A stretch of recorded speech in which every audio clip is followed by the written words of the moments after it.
Good morning, Mario, and good morning, Switch fans. I've got to issue a PSA. Okay, there is a major scam going around YouTube, and it has hit our comment section quite hard in the last couple of days. Someone is impersonating as me and telling you that you won something, and then asking you to message me.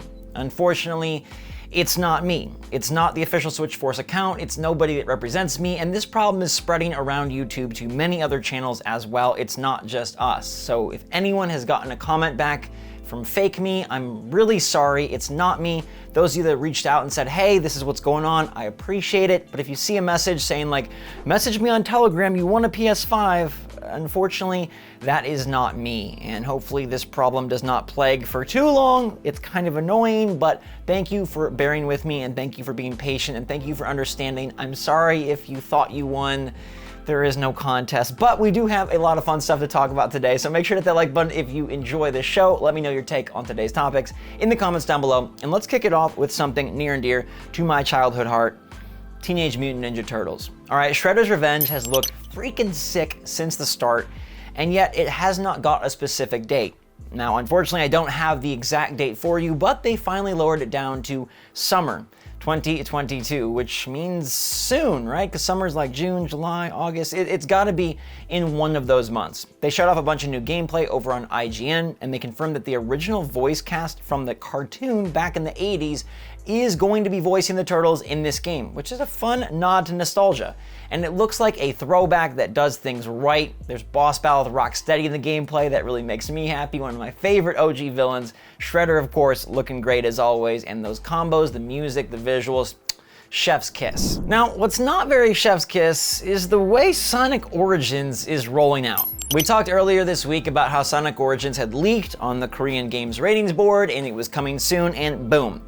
Trust SwitchForce, it's coming soon. The game releases on June 23rd, and the Sonic Mania developers headcanon are helping out with this one. It looks like it's going to be a great recreation of Sonic 1, 2, 3, and Sonic CD. But there is a big problem, and that's that they have spread the features out across versions and DLC, and it's just like, why? Why make this difficult? You're releasing something that is supposed to be for the fans. It's bringing back old games and trying to pay homage to nostalgia and build on the goodwill that the Sonic brand has gained as of late from the movies and other things of that sort. So why you gotta do us dirty and split out hard mode and split out animations in the main menu? Like, what are they thinking? Why is that not just part of the base package of Sonic Origins?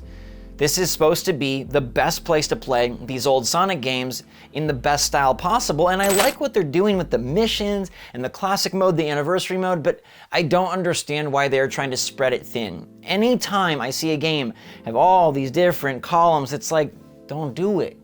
Just don't do it. When has it ever worked out well? It's okay to have a standard edition and a deluxe edition.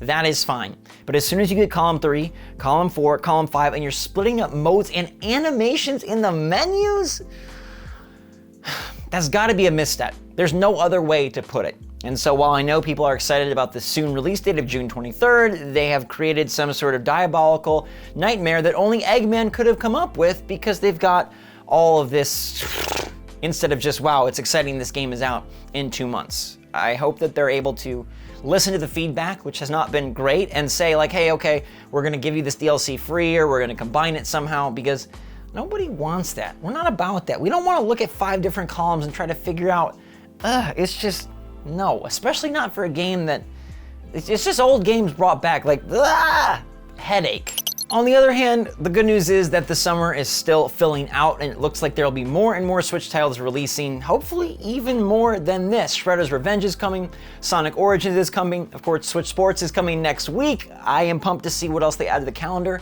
Let me know in the comments if you still want to pick up Sonic Origins despite the columns, or if you're going to pick up Shredder's Revenge, or if you're not column A or column B and you're just going to sit tight until we get some more big releases.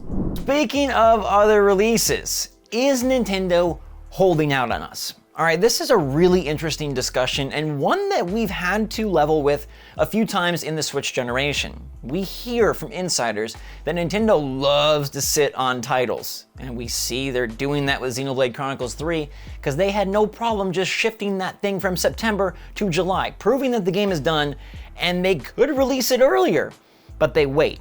And now we have a very interesting leak that comes in concert with the Game Boy Advance emulator leak for Nintendo Switch Online that is a Nintendo NES leak. And this, I hope this is not the case. Let me know how you interpret this, because according to this leak and based on the videos that we have seen, it looks like there are more NES games that can run on the app than they have released. And the list is very interesting because it shows a bunch of Mega Man games, all the Castlevania titles, Tetris, Pac-Man, Galaga, and you best believe there's no Mega Man or Castlevania on the NES Online app.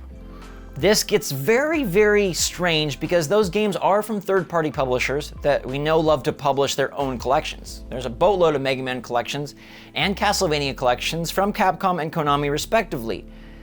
Is this a case of Nintendo testing the games but then not putting them out to please Capcom and Konami? Is this a case of Nintendo testing the games just to do tests and then not planning on releasing them?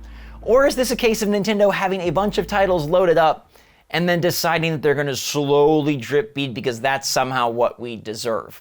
Now, the date on this video is interesting because it's October 2019. If you recall, the NES games were added to the Switch Online service in late 2018. Okay, so this is a full year after. So this isn't like a look at the app when it first started or before it started, when they're in the testing phase.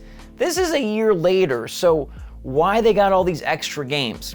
And I fully understand, other publishers and other companies wanting to own their IP and release them themselves, but if there's any world where Nintendo has more games for the classic game service ready than the ones they're releasing, shame on you. Like seriously, they drip feed this stuff, and I always start feeling great about Nintendo Switch Online, and then they do something or something gets out, and it's like, if they really are holding back games, that's a bummer. Like, I understand releasing one N64 game a month. That emulator seems like it was more difficult to wrangle, the games are bigger. But at this point, we've had NES stuff for 4 years. At this point, NES stuff, it's part of the basic package, not expansion pack, so just throw that stuff out. Pop as many of those bad boys onto that app as you are physically capable of doing. Now, it's not like I want to run out and play Galaga on the NES or run out and play Mega Man 2, but I don't like the concept of Nintendo holding out. And when it comes to a AAA in-store game, I understand more because they're selling it, right? They need to find the best window to sell Xenoblade Chronicles 3 to you. It's not just about, ooh, we're done, so boom, send it to the people. Although one day if there is a stealth drop of a AAA game, that would be jaw-breakingly amazing. It would be freaking great. I'm not saying jaw-dropping wrong, I'm saying jaw-breaking. My jaw would pop like a skeleton. It would be sick, right? We have surprise drops of albums. Next up, they gotta do a surprise movie or a surprise big video game. Stealth drops are awesome for indies, but somebody big has to take a chance. If the IP is right, it still could sell, but alas, in-store sales for cartridge-based games makes more sense to wait. But when they're not even selling these games, it's not like we have an option to go to the store and buy Castlevania on the NES app. They really should populate the services as best they can. They owe it to their fans and to their audience and to their paying customers to give them what they can give them. I understand a slow rollout in the beginning when you first introduce the app, but from there it's like just power forward. Don't hold out on us. Now we are gonna see something happen soon with Game Boy Advance. And I think based on what I've read and what I've seen, it's gonna be a similar type thing where it's like, okay, are they holding out on us and only giving us a piecemeal section, the appetizer, because they want to really string us along and ensure your subscription? And like, I understand that, but at the same time, I never like knowing or feeling or thinking or seeing that they could do better. If you can do better and it's not gonna cost you, you should do better. If the third-party licensing is what's locking this up, okay, I understand. But man, if you got the games ready, give them to us, right? You guys definitely let me know how you feel about this withholding games thing, and if it's different for you when it's a cartridge AAA in-store game like Xenoblade versus an NES app game. I'll also point out that we do have that maintenance on Monday for the Nintendo Switch Online service, so maybe these games, some of them could pop. I doubt it just based on where they're from, but who knows what they're actually working on for Monday. We'll have to check back in and see what they do. Game Boy related, NES related, something totally different. Who knows, but definitely let me hear you in the comments down below. And now I'm gonna hear what you talked about yesterday in our daily poll. I asked you if you think the Nintendo Switch era is Nintendo's best era. Like, have they already achieved the pinnacle of their existence or not? Or do they have more work to go? Now, 14% of you say, nah, this isn't the best. And I bet you're thinking, SNES is the best? I think that's kind of like well regarded as Nintendo's best, but some might say the DS if that's what you grew up with, and some might even say the Game Boy if that's what you grew up with. Now, 27% believe that they need to do a few more things. Pop out Breath of the Wild 2, put out another great Mario game, release another fun franchise, own up and deliver a Mario Kart of the Switch's own.